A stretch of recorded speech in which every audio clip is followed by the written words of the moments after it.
Anche quest'anno Noventa Vicentina ha l'onore di far parte di Venezia da Terra. È un'occasione importante per Noventa e per tutto il territorio dell'area bellica per far conoscere i nostri territori, il nostro paesaggio, la nostra cultura e riscoprire le nostre radici. Venezia da Terra quest'anno porterà il Palazzo dei Dogi nella Villa dei Dogi. Infatti Villa Barbarigo, oggi residenza municipale del comune di Noventa Vicentina, è conosciuta anche come Villa dei Dogi, perché gli affreschi che la impreziosiscono celebrano nei temi narrativi tale famiglia nobiliare veneziana e ne raffigurano due illustri rappresentanti, i fratelli Agostino e Marco Barbarigo, che furono eletti dogi nella seconda metà del Quattrocento. Alle mie spalle potete ammirare Marco Barbarigo, che viene ricordato come il doge buono.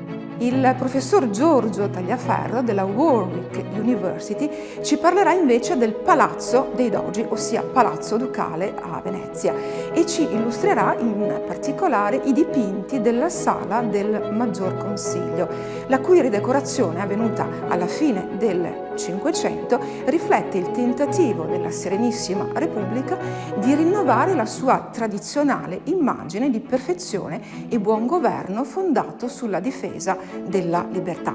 E dunque, se volete conoscere il Palazzo dei Dogi nella Villa dei Dogi, vi aspettiamo domenica 14 maggio alle ore 17 presso Villa Barbarigo a Noventa Vicentina.